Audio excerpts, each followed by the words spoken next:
এই তোমার পেঁয়াজটা লাল লাল হয়ে গেছে, এখন দিয়ে দেব লবণ, স্বাদ মতো লবণ। এখন দিয়ে দেব আদা বাটা।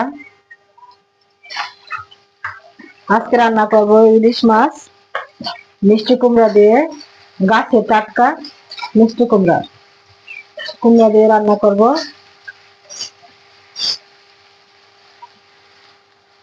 আদা বাটাটা কষানো হয়ে গেছে, এখন দিয়ে দেব হলুদের গুঁড়ো।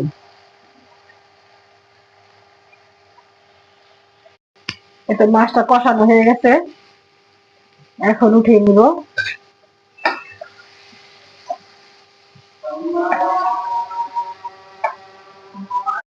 এই তো মিষ্টি কুমড়াটা দিয়ে দিছি, এখন ঢাইকা দিব।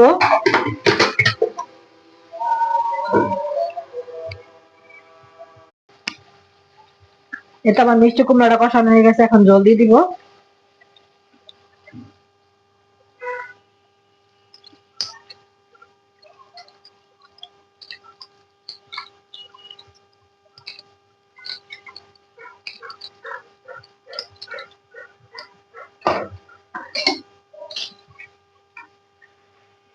এতে জলটা ফুটে উঠলে মাছটা দিয়ে দিব।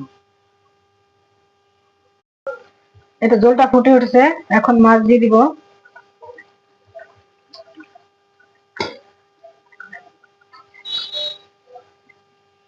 ইলিশ মাছের ঘ্রাণে সারা ঘর ছড়াই গেছে।